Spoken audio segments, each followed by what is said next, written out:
जय भीम नमो बुद्धाय. स्वागत आहे भिक्खू ज्ञानज्योती यूट्यूब चॅनलमध्ये. जर तुम्ही सुद्धा आपल्या चॅनलवर नवीन आला असाल तर चॅनलला सबस्क्राईब करा, व्हिडिओला लाईक करा आणि व्हिडिओ शेअर करायला विसरू नका. संपूर्ण व्हिडिओ पाहून आपले पुण्य संचित करा. सुनो सुनो सिद्धांत कथा.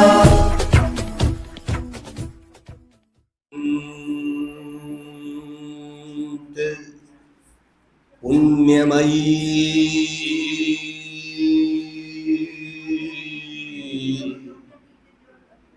अनंत गुणमयी बुद्ध की निर्वाण धातु धर्म धातु बोधि धातु शीश पर जागे प्रतीक्षण हृदय में जागे प्रतीक्षण अंग अंग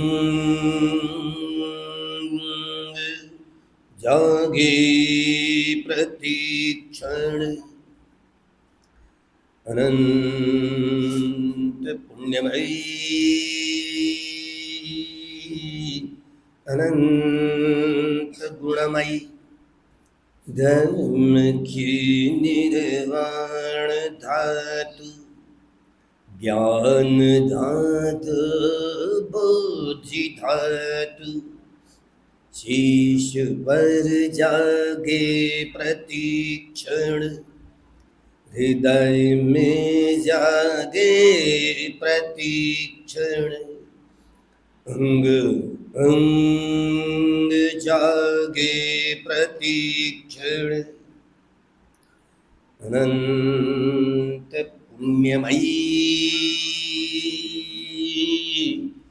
अनंत गुणमयी संग की निर्वाण धातु धर्म धातु बोधि धातु शीश पर जागे प्रतीक्षण हृदय में जागे प्रतीक्षण अंग अंग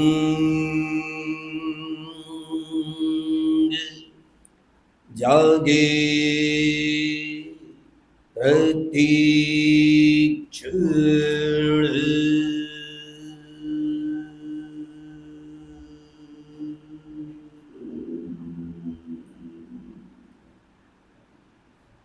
जागे जागे शांत चित्त से सजग चित्त से एकाग्र चित्त से कमर पीठ और अपनी गर्दन को सीधी करते हुए बैठेंगे. ध्यान करते समय कमर पीठ या गर्दन झुक गई हो तो फिर से अपने आप को संभल पाए. कमर पीठ और गर्दन को सीधी करते हुए बैठेंगे. ऐनक चश्मा लगाने वाले चश्मा अलग निकाल करके रखेंगे. ध्यान के समय हमेशा आंखें बंद ही होना चाहिए और दोनों होंठ भी बंद होना चाहिए. सांस नासिका से गुजरता है. नैसर्गिक स्वाभाविक शुद्ध सांस अपने आप से अपने स्वभाव से जैसे भी बाहर से भीतर आ रहा हो या भीतर से बाहर जा रहा हो, नैसर्गिक स्वाभाविक शुद्ध सांस.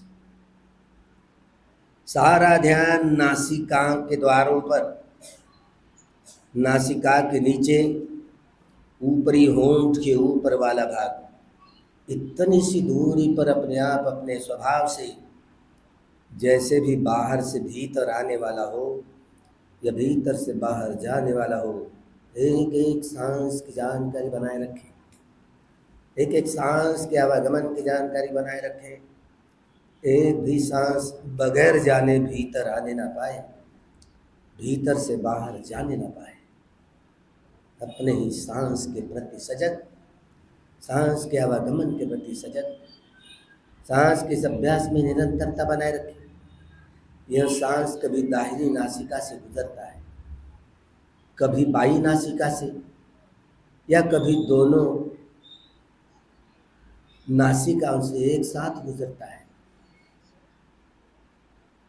वह भीतर आता है, भीतर से बाहर जाता है। कभी यह सांस लंबा, कभी ओछा, कभी बड़ी तेज रफ्तार से भीतर आता है, भीतर से बाहर जाता है, कभी बड़ी धीमी गति से, कभी स्थूल होता है तो कभी सूक्ष्म।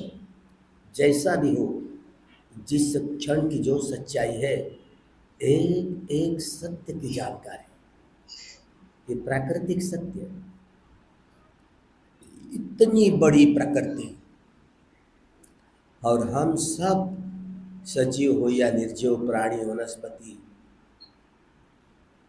यह अनेकों चक्रवाल, सौरमंडल, आकाश गंगाएं, नदियाँ, नाले, पहाड़, समंदर, न जाने सजीव निर्जीव, ये प्रकृति दिख रही इतनी बड़ी धातु, कितनी स्थूल धातु है। और हम भी मनुष्य, दुर्लभ मनुष्य जन्म लिए, मनुष्यों और देवताओं को यह अभ्यास करने की उपलब्धियां प्राप्त होती जब बुद्ध उत्पन्न होते। अगर बुद्ध उत्पन्न नहीं हुए तो ये मनुष्य या देवता लोगों की इतनी बुद्धि नहीं होती जो इस सभी प्रकार के दुखों से छुटकारा पाकर अंततः निर्वाण का साक्षात्कार कर सके। इस सभी प्रकार के दुखों से छुटकारा पाने वाला यह कम्मठान, दान, शील, भावना, शमत भावना का कम्मठान, हम ये सार्वजनिक कम्मठान बड़ा तीक्ष्ण होता है, जिसे आनापान सती कहा जाता है। एक एक सांस की जानकारी, एक एक सांस के आवागमन की जानकारी। बड़ा चंचल चपल चित्त होता है। अरे 1 2 4 सांस को जान लिए, भटक गए और किसी न किसी विषय को लेकर चिंतन मनन शुरू हो ही जाता है। बड़ा चंचल चपल चित्त है रे। कितनी पगलाहट होती है चित्त की, कितना चंचल है। तो इस आनापान का अभ्यास करते हुए एक भी सांस बगैर जानते भीतर आने ना पाए, भीतर से बाहर जाने ना पाए, निरंतरता इस सांस के अभ्यास में बनाए रखें। बड़ा चंचल चपल चित्त है, 2 4 सांस को जान के भटक गए तो निराश नहीं होना, बिल्कुल निराश नहीं होना, व्याकुल नहीं होना। फिर से एक लंबी सांस लेकर के फिर से नैसर्गिक, स्वाभाविक, शुद्ध सांस पर ही काम करते रहे। सांस आया तो आया, गया तो गया। खूब सजग, खूब सचेत, खूब सावधान।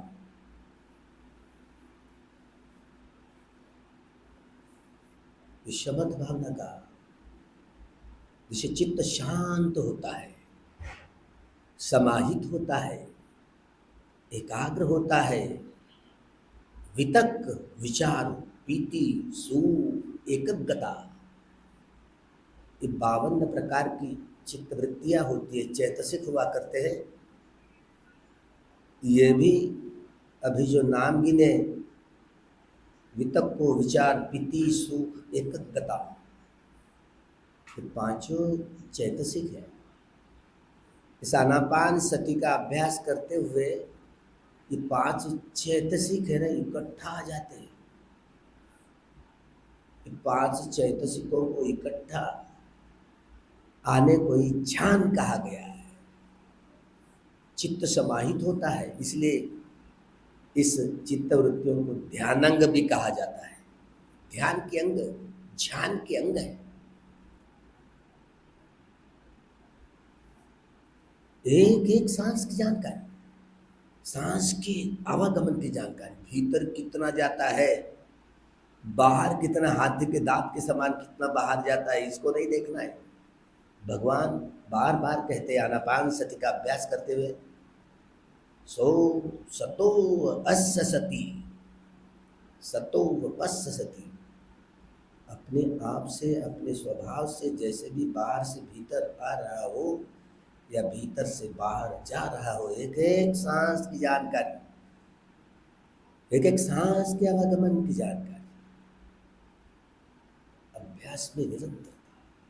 लंबा है तो लंबा है, छिछला है तो छिछला है, दाहिनी नासिका से तो दाहिनी नासिका से, बाई नासिका से बाई, एक साथ दोनों नासिकाओं के भीतर आता है जाता है तो जैसा है, जिस समय जो अनुभव होता है, कल्पना ना करें। क्षण प्रतिक्षण प्रत्येक सांस अलग अलग होता है, तालमेल नहीं खाता। एक सांस भीतर आया, भीतर से बाहर चला गया, तो सांस की परिपूर्ण जानकारी।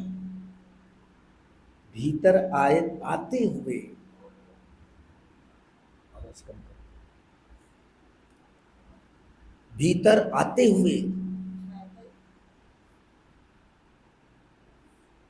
ये नासिका के द्वारों पर, नासिका के नीचे भमकार भमकारंते वासिवा, जैसे कोई बढ़ाई होता है ना, अपनी करवट से आरी से लकड़े का, लकड़ा जो काट रहा हो, जो काटने वाला हिस्सा उसी पर ध्यान रखा करता है। भगवान ने अभ्यास कैसे करना इसके लिए उदाहरण पेश किया। जैसे बढ़ाई लकड़े को काटते हुए, काटने के समय में वह ध्यान जहाँ काटने का जो हिस्सा होता है वहीं पर समाहित, वहीं पर एकाग्र करता है, अपने मन को वहीं पर रखता है। इसी तरह आनापान का अभ्यास करते हुए हमारा ध्यान का स्थान नासिका के द्वारों पर, नासिका के नीचे ऊपरी होठ के ऊपर वाला भाग, इतनी सी दूरी पर, इसे ही परिमुखं सतिंग उपट्ठपित्वा, इस जगह से मन को बिल्कुल निकालना ही नहीं चाहिए, वहीं पर चिपका करके रख देना चाहिए। तो सांस को तो जन्म से लेकर मरते दम तक हर व्यक्ति के पास में तो होता ही है, हमने जाना नहीं ना। सिद्धार्थ गौतम जो सुकीति नाम बचपन जब ध्यान करते करते सिद्धता प्राप्त हुई, तो सिद्धार्थ यही गौतम बोधि वृक्ष के नीचे बैठ करके यही काम किया, शुरुआत की। नैसर्गिक स्वाभाविक शुद्ध सांस, सांस की कवायद ना करें। बड़ी लंबी सांस कभी कभी लेते हैं म्यांमार में, उनकी निंदा नहीं, और पेट ऊपर की ओर लेके आते हैं, लंबी सांस छोड़ते हैं, नीचे की ओर ले जाते हैं, तो ये सर्कस हुई, व्यायाम हुआ। एज इट इज सो सतो अस्य सती, सतो वपस्य सती, ये नहीं हुई बात। अपने आप अपने स्वभाव से बाहर से जैसे भीतर आ रहा हो या भीतर से बाहर जा रहा हो, एक एक सांस की जानकारी, नैसर्गिक स्वाभाविक शुद्ध सांस पर ही काम करना चाहिए।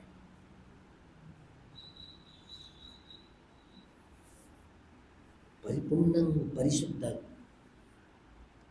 एक एक सांस की परिपूर्ण जानकारी हो, छिछली सी नहीं। भीतर आने वाले सांस को भीतर आने वाला करके ही जानेंगे, भीतर से बाहर जाने वाले सांस को भीतर से बाहर जाने वाला करके अदली बदली हो सकती है। बड़ी बेहोशी होती है ना, मार हमको फंसाता है, बेचैन कर देता है, बार बार मन इस सांस पर से हटेगा और चिंतन मनन मन में डूब जा, मन डूब ही जाएगा चिंतन मनन में। जब भी चिंतन मनन मन में शुरू हुआ, किसी विषय को लेकर हो, चाहे प्रिय या अप्रिय हो, चिंतन मनन शुरू हुआ, लटक गए, भटक गए, बिल्कुल व्याकुल नहीं होंगे, बार बार भटकेगा, कोई आवाज करो, बार बार भटकेगा, फिर भी व्याकुल नहीं, बेचैन नहीं होंगे।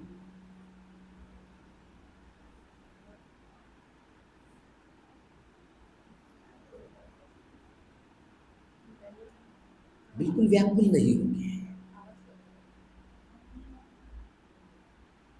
प्रयत्न पूर्वक एक लंबा सांस लेवे और फिर से नैसर्गिक स्वाभाविक शुद्ध सांस पर ही काम करते रहे। सांस आया तो आया और गया तो गया।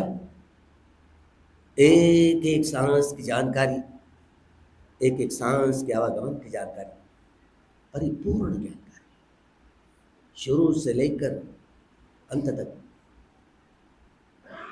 बाहर से भीतर आते हुए नासिका के द्वारों पर वो स्पर्श करते हुए भीतर आता है, भीतर आता है। अरे भीतर कितना गया वो नहीं देखना है। यहाँ ये सांस है ना, स्पर्श करते हुए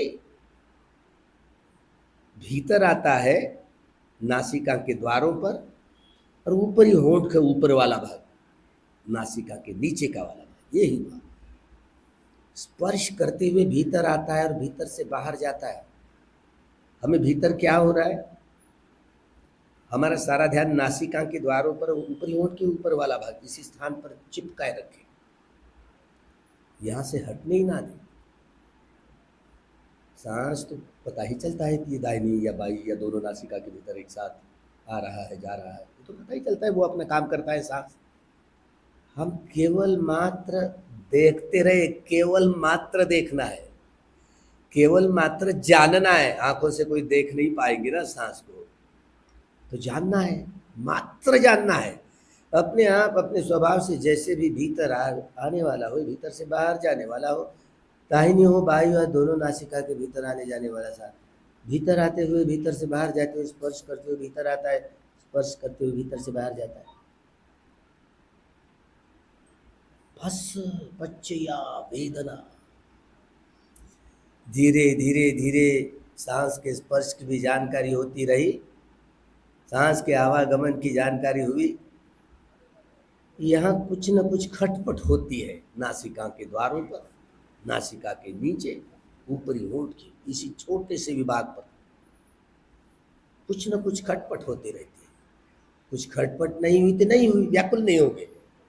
ये भीतर से बाहर, बाहर से भीतर आते हुए गरम गरम, ये ठंडी ठंडी तो हवा तो लगती है, ये भी तो संवेदना ही है ना, एक सूक्ष्म प्रकार की संवेदना है, गर्माहट होती है ना।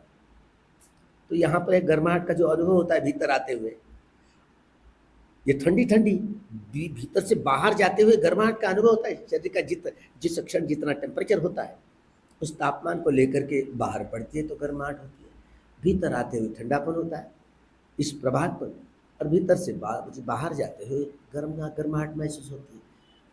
ये भी तो संवेदना है। आनापान का अभ्यास करते या अन्य शमद भावनाओं का कम्मठान करते हुए हमें अपने मन को क्षणिक समाधि से उपचार और उपचार से अर्पणा समाधि तक पहुंचने के लिए ये 40 प्रकार के कम्मठान हुआ करते हैं। गहराई से समझे, इस अभ्यास करेंगे तो एक केस के समान, अपना बाल है जो केस के समान, सूत के तागे के समान इतना सूक्ष्म हो जाता है, देखते देखते इतना सूक्ष्म हो जाता है।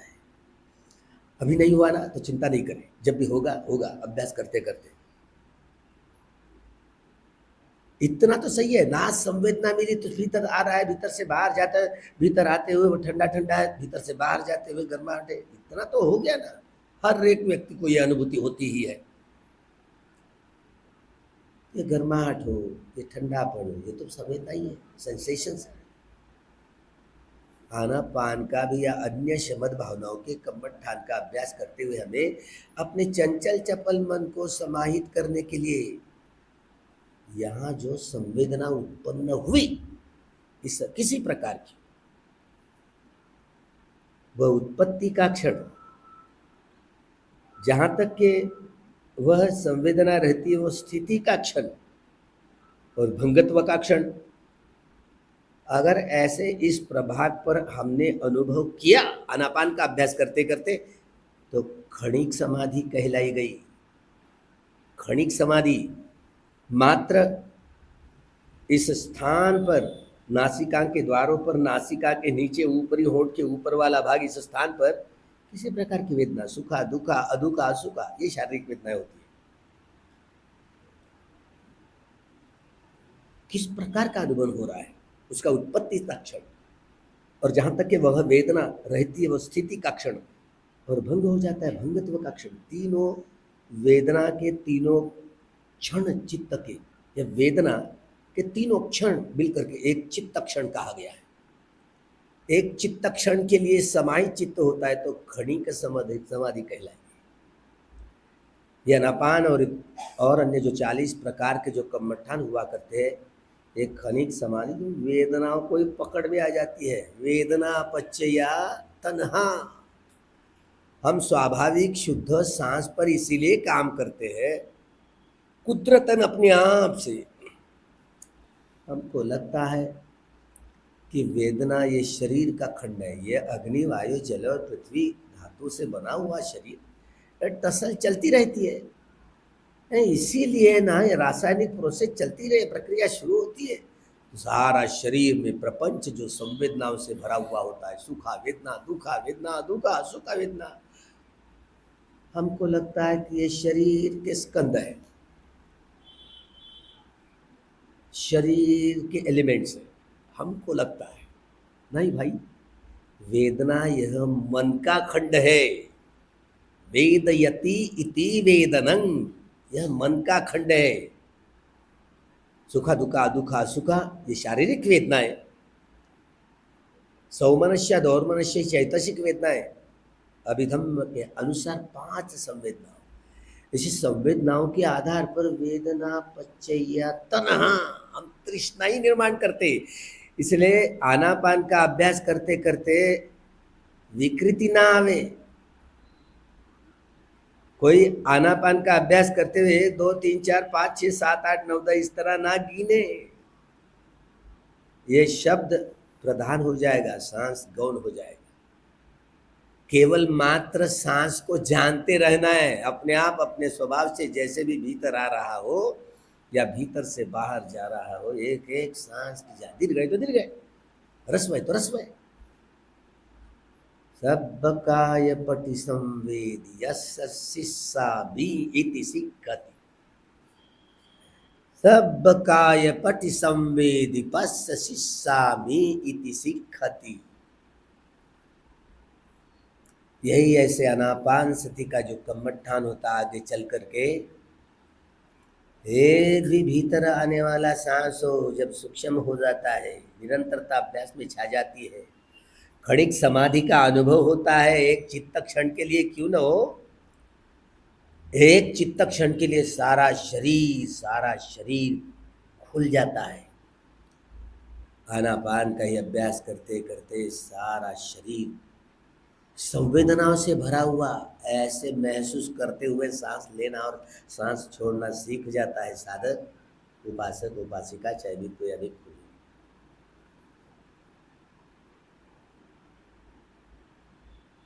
सबका ये पट, चाहे सुखद वेदना या दुखद या दुखद असुखद नाम वेदनाओं से भरा हुआ एक चित्त क्षण के लिए क्यों, और ये तरंगी तरंगे होता है।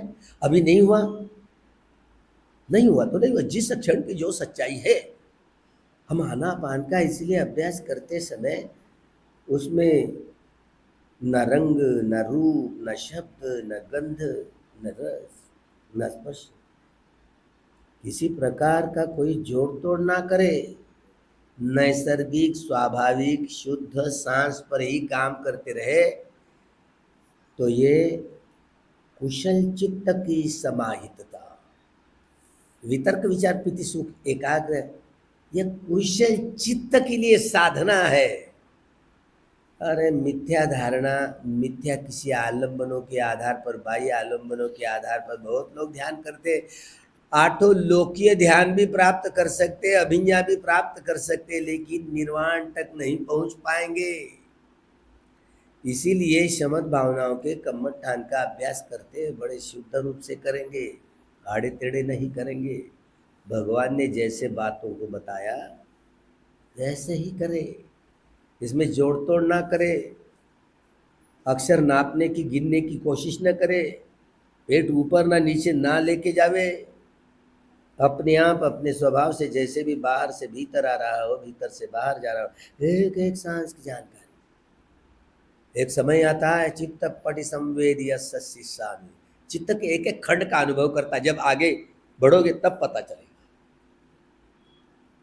यतो यतो सम्मसति खंदानन उदयपयन उदयपयन। ये शरीर जो अग्नि वायु जल और पृथ्वी धातु से बना हुआ है, एक एक स्कंद की स्पष्ट रूप से जानकारी हो। ये चित्त के चारों खंड वेदना संज्ञा संखार और विज्ञान, भगवान ने इस धातु की ही परिभाषा की। ये सारी प्रकृति एक धातु, प्रकृति में इतने सारे जो भरे हुए, यह नाम और रूप, मन और ये शरीर, इसका प्रपंच है। अपने चंचल चपल मन को समाहित करने के लिए ये भगवान ने 40 कम्मठान का जो अभ्यास अपने मन को समाहित करने के लिए, अलग अलग चरित्र वाले, अलग अलग मानस वाले लोग होते, उनके ऐसी शमत भावनाओं को कम्मठान दे देकर जो क्षणिक से उपचार, उपचार से अर्पणा समाधि तक पहुंचाने के लिए यह आनापान का भी यही अभ्यास कर रहे हैं। निरंतरता अभ्यास में बढ़ जाती है, शांत हो जाता है। 15-10 मिनट, 15 मिनट, 1 घंटा, अरे निरंतर सारे दुखद वेदनाओं का संचर ही खत्म हो जाता है। 1 घंटे तक जैसे पत्थर की मूर्ति हो, आनापान का शुद्ध रूप से अभ्यास करने वाला व्यक्ति ऐसे जैसे कोई पत्थर की मूर्त बैठी हो, ऐसे अभ्यास करने लग जाता है, सीख जाता है। जब अर्पणा समाधि तक पहुंच जाए तो, अभी नहीं पहुंचे, बहुत समय, लेकिन आनापान का अभ्यास नैसर्गिक, आनापान का अभ्यास नैसर्गिक, स्वाभाविक, शुद्ध सांस पर ही करेंगे, कहीं जोड़ तोड़ ना करो। खूब सजग, खूब सचेत। जिन जिन लोगों ने ध्यान किया हो विपश्यना, अब इस स्थान से इस मन को हटा करके सिर के सिरे पर ले जाओ। सिर के जो बचपन में अपनी माँ तेल लगाया करती, बड़ा कच्चा हिस्सा होता है, संवेदनशील हिस्सा होता है, तो इसलिए विपश्यना का मट्ठान का अभ्यास करते हुए सिर के सिरे से पैरों के तलवे तक, अंगुलियों तक, 2 अंगुल 4 अंगुल 1 बित्ता, 2 अंगुल 4 अंगुल 1 बित्ता, 2 अंगुल 4 1 2 अंगुल 1 बित्ता, 4 अंगुल, इस तरह क्रमशः यात्रा करें ताकि एक भी अंग अछूता नहीं रहने पाए। अंग प्रत्यंग में से मन को गुजारते रहे, चाहे जो भी संवेदनाएं। अरे सारा नाम और रूप का प्रपंच अनित्य ही तो है ना, उत्पाद होता है, वे होता है। अंग प्रत्यंग में से मन को गुजारते हुए एक एक अंग पर क्रमशः यात्रा करें, सिर से पांव तक और पांव से सिर तक।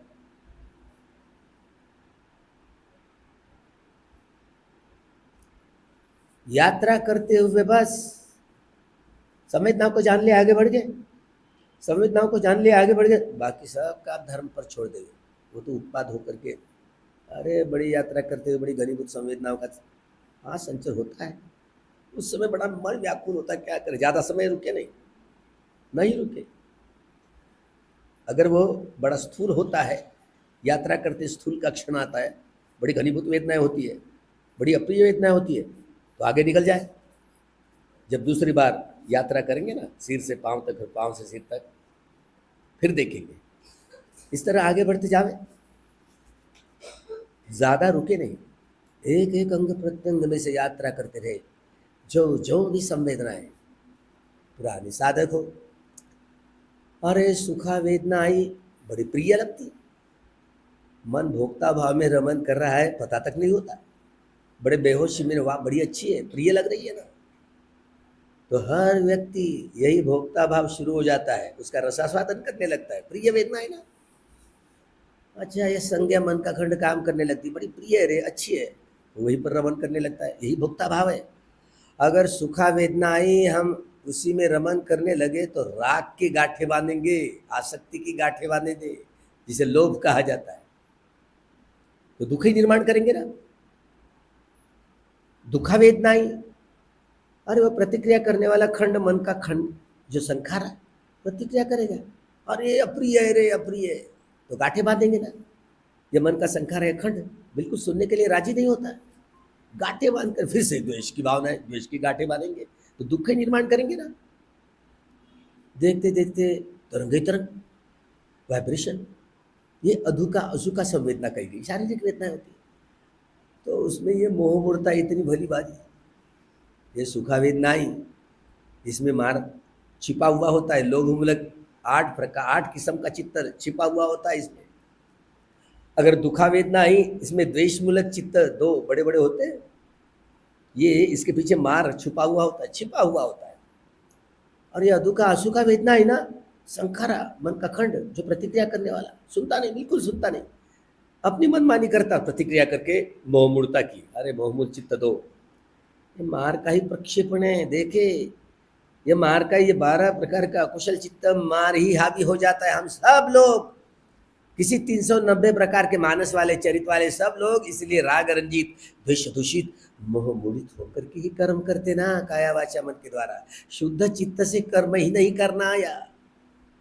खूब सजग, यथाभूत ज्ञान दस।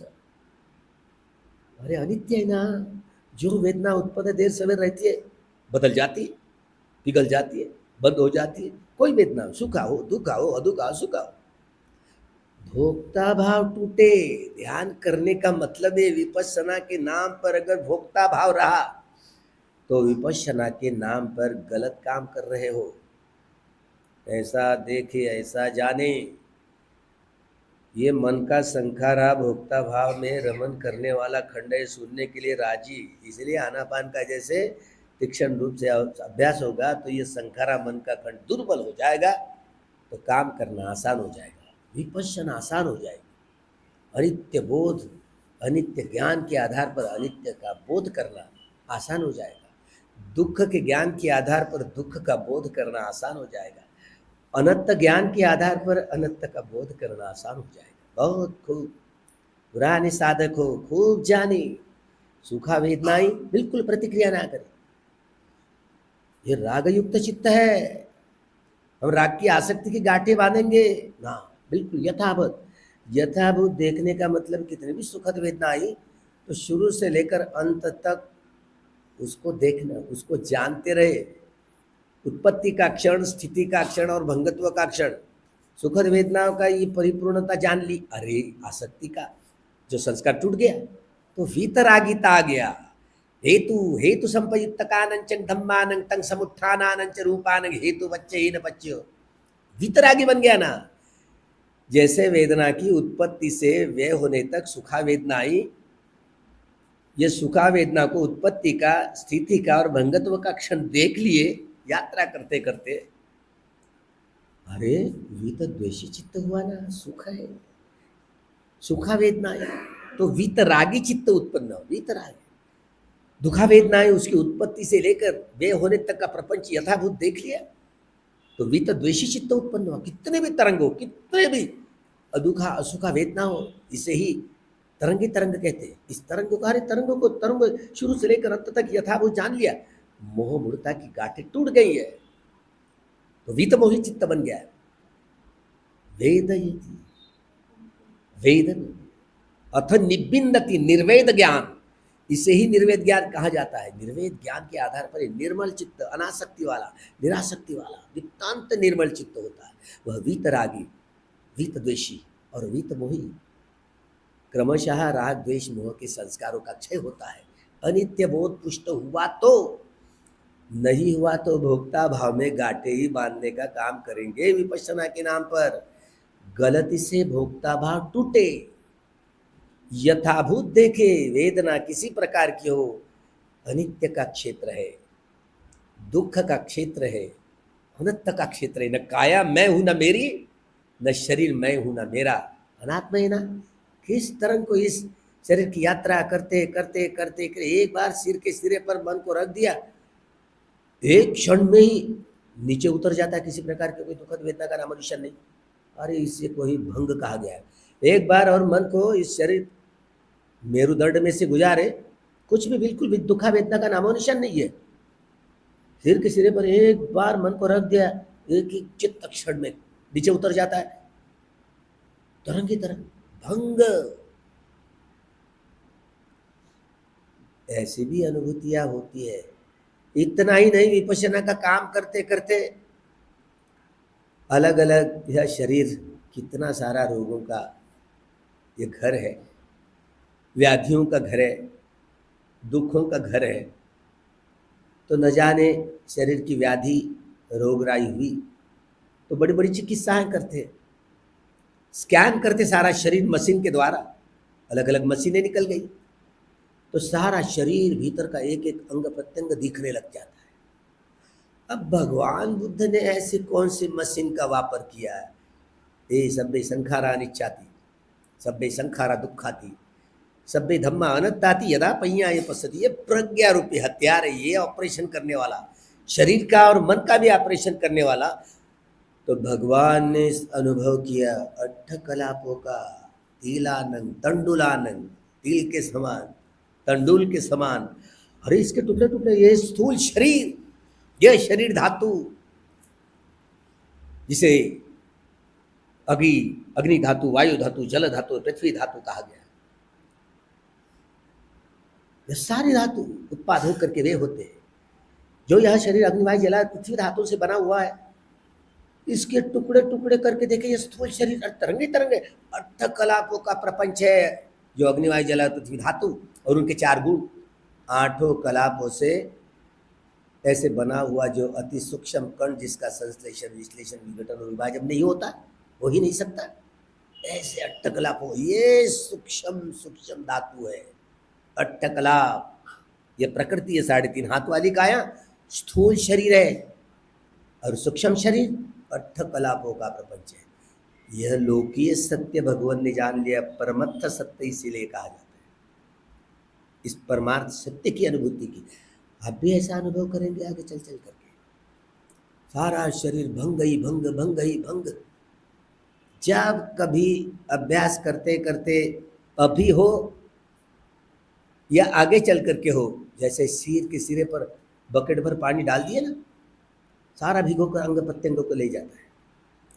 इस तरह सारे शरीर के अंग प्रत्यंग के सारी संवेदनाओं का अनुभव होने लगता है। तरंगे तरंग तरंगे तरंग तरंगे तरंग, बुदबुदे बुदबुदे, सारा पिघल जाता है, सारे शरीर का ऑपरेशन होता है। इतना ही नहीं, शरीर अत्ति मस्मिन काये केसा लोमा नखा दंता तच्चो मनसं नारु अट्टी अट्टिमियं वक्कं यक विदने यकनं किलोमेकं पियकं पप्पासं अंतं अंतगुणं उदरियं करिसं पित्तं सेम्मं पुब्बो लोहितं सेदो मेदो अस्सु वसा सिंघाणिका लसिका मुत्तंती। अरे न जाने एक समय भी ऐसा आ जाता है कि ये सारे स्कैन हो जाते हैं। ये अनित्य लक्षण, दुख लक्षण, अनंत लक्षण वाली प्रज्ञा काम करती है। बड़ा बड़ा यंत्र है, बड़ी प्रज्ञा है। तो शरीर का एक एक अंग प्रत्यंग दिख जाता है, सारा हड्डियों का नक्शा दिख जाता है। कोई मशीन नहीं है दुनिया में, यह सारा ये मशीन है भगवान की, जो लोकीय ज्ञान के आधार पर अनित्य लक्षण, दुख लक्षण और अनंत लक्षण, सारे एक एक अंग प्रत्यंग हड्डियों के बीच की एक एक इतना स्कैन हो जाता है। देख पाएंगे, भयभीत होंगे, शुरू शुरू में होगा भयभीत, जब भी हो गया अभी चिंता नहीं करनी है, अभी अनुभव नहीं हुआ तो नहीं हुआ, आगे चल करके हो जाएगा, इस जीवन में नहीं तो अगले जीवन में, लेकिन होगा। इतनी स्कैन हो जाती है कि अंग प्रत्यंगों को देख जाते हैं। ये धर्म ही ऐसा है। ये बोधि को जानने के बाद ना, बोधि ज्ञान धारण करने के बाद ना, जब भी कभी धारण करेंगे, खूब सजग, क्षण प्रतिक्षण अनित्य ज्ञान का पुष्ट होना जरूरी है, दुख ज्ञान का पुष्ट होना जरूरी है, अनंत ज्ञान का पुष्ट होना जरूरी है। ये तलस्पर्शी गहराई में जाते हुए विपश्यना का ऐसे अभ्यास करना पड़ता है। क्षण प्रतिक्षण अनित्य ज्ञान ही उजागर हो, दुख ज्ञान ही उजागर हो, अनंत ज्ञान ही उजागर हो। इस शरीर की यात्रा करते करते अरे एक चित्त सिर के सिरे पर रखे, एक क्षण में ही उतर जाता है। किसी प्रकार की कोई दुखा वेदना का नामो निशान नहीं, जैसे कोई पत्थर की मूर्ति बैठी हो ऐसे क्षण आता है, आता है। अभी नहीं आया ना तो ऐसी चिंता ना करे, अरे मेरा तो नहीं आया, व्याकुल नहीं होंगे, बिल्कुल नहीं होंगे। इस क्षण की जो इस क्षण में जो अनुभव हो रहा है, हम लोग वर्तमान में जिए, इस क्षण क्या हो रहा है शरीर की यात्रा करते करते, एक एक अंग प्रत्यंग में से मन को गुजारते रहे। अंग प्रत्यंग में एक भी अंग अछूता नहीं रहने पाए, खूब सजग। सुखा वेदना आई, बिल्कुल प्रतिक्रिया नहीं करेंगे तो भीतर आ गई निर्वेद चित्त। दुखा वेदना आई, प्रतिक्रिया ना करेंगे तो ये निर्वेद चित्त, वितदेशी चित्त। अदुखा सुखा वेदना आई, प्रतिक्रिया ना करेंगे, यथाभूत देखेंगे, यह वितमोही चित्त। इस तरह यही रिवोल्यूशन है, रिवोल्ट। अपने भीतर के जड़ों को, संस्कारों को निकाल बाहर करना, ये काम भव के, रूप भव के, अरूप भव के संस्कारों का संग्रह। इसे चित्त और शरीर नितांत निर्मल करने की साधना है। यह सारे 31 प्रकार की काया धारण वाले करने वाले 10,000 लोक धातु का सारा अनुभव तथागत 3.5 हाथ की काया में करते थे। बहुत कठिन है, इतनी सीधी सरल नहीं है हमको लगता है। एक 31 प्रकार की काया धारण करने वाले 10,000 लोक धातु का सारा अनुभव भगवान इसी 3.5 हाथ की काया में किया करते हैं। इतने चक्र वालों का अनुभव बुद्ध चक्षु है, सामान्य व्यक्ति नहीं है। मनुष्य या देवता लोगों इस सद्धर्म को धारण करते हुए एक एक धातु की, वो स्थूल से लेकर उसके टुकड़े टुकड़े करते सूक्ष्म तक पहुंचे। अनित्य लक्षण, दुख लक्षण और अनंत लक्षण के आधार पर सारे भीतर बाहर का सारा प्रपंच खुल जाए, तरंग की तरह, तरंग की तरह।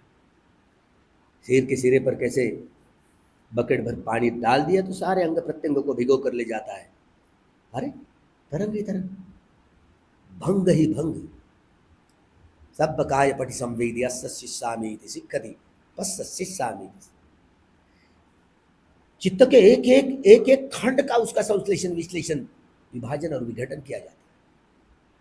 चाहे किसी प्रकार की वेदना हो, किसी प्रकार की संज्ञा हो, किसी प्रकार का संघार हो, काम भूमि या रूप भूमि या रूप भूमि, या किसी प्रकार का विज्ञान, चक्षु विज्ञान, श्रोत्र विज्ञान, घान विज्ञान, जीवा विज्ञान, मनो काय विज्ञान, मनो एक एक खंड के टुकड़े टुकड़े करके देखें। ये सारा शरीर, स्थूल शरीर, इसे टुकड़े टुकड़े करके देखें। अट्ठकलापों का प्रपंच, ये बड़ा बड़ा चित्त, कामावचर, रूपावचर, अरूपावचर, एक एक अंग जो अभिधर्म में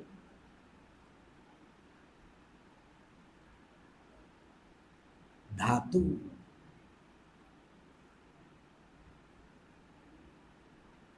एक एक खंड का संश्लेषण, विश्लेषण, विघटन, विभाजन किया। धातु कथा 42,000 धम्म स्कंद में, यह धातु कथा है, एक हिस्सा है। मातिका से लेकर यह धातु को इतनी सुस्पष्ट हो जाती है, एक एक भीतर बाहर का खंड के भीतर बाहर के सारे प्रपंच को खोल देते हैं, सारा प्रपंच खुल जाता है। यही लौकीय सत्य अट्ठकलाप, लोकोत्तर सत्य निब्बाणं परमं सुखं। अनुभूति से जाने, एक एक अंग प्रत्यंग में से मन को गुजारते हुए, अनित्य है, वेदनाओं का सारा प्रपंच दुख ही तो है।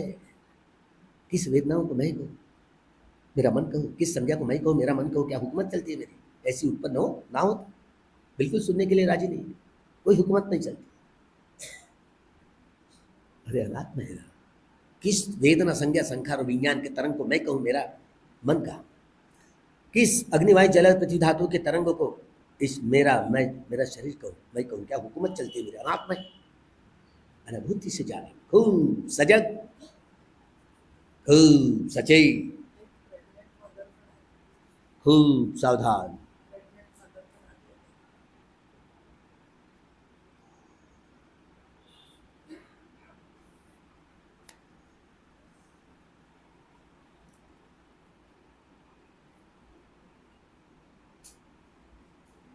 अनिच्छवत संख्यम खरा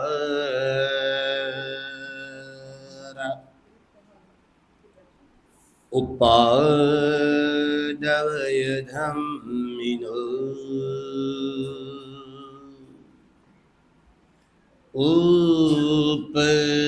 उपजित्वा निरुज्यन्ति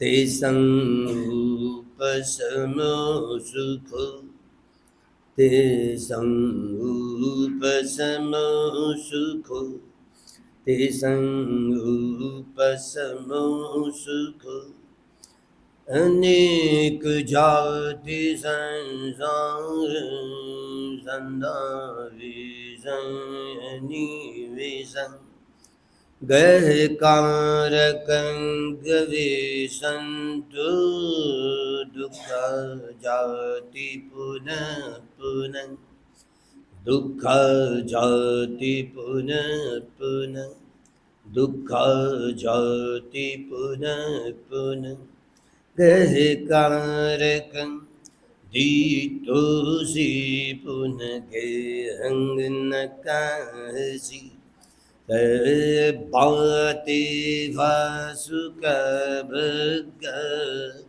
गहकूटं विसङ्खितं विसङ्खारगतं चित्तं तहालं खय अच्छगा सबे संखारा अनिच्यति यदा पर्याय पश्यति अथ निबिन्दति दुःखे समग्रो विशुद्धिया सबे संखारा दुःखाति यदा पर्याय पश्यति अथ निबिन्दति दुःखे समग्रो विशुद्धिया सबे धम्मा यदाति यदा पर्याय पश्यति अथ निबिन्दति दुःखे समग्रो विशुद्धिया यतो यतो सम्मसति खण्डानं उदयभयं खण्डानं उदयभयं खण्डानं उदयभयं लभति प्रीतिपमोजं तं तं विजानतं तं तं विजानतं तं तं विजानतं सर्वेषु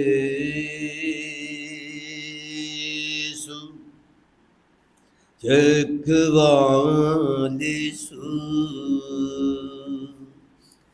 यक्षां देवांश्च ब्रह्मणो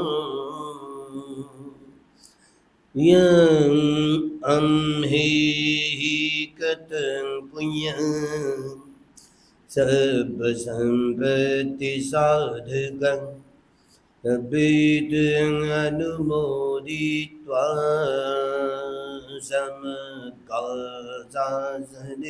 रता प्रमादरहिता हुन्तु अर्कासु विशेषतो पुण्यभागमिदं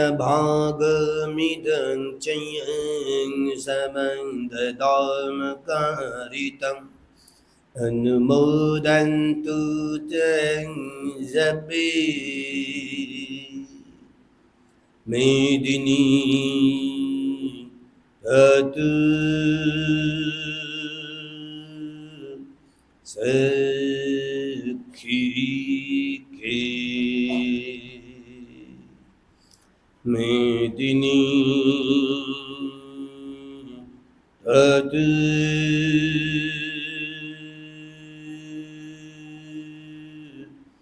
सखी के मेदिनी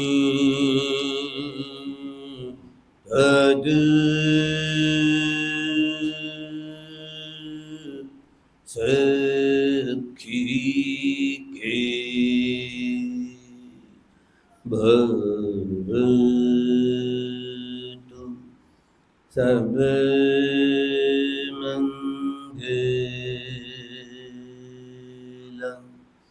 भवतु सब मंगलम भवतु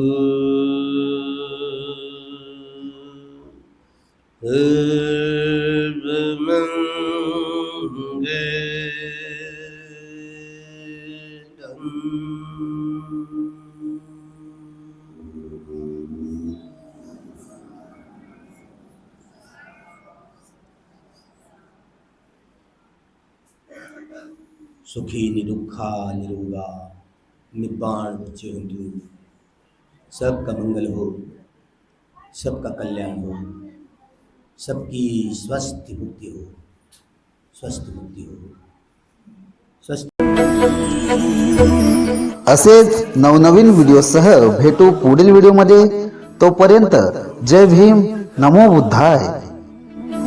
सुनो सुनो सिद्धांत कथा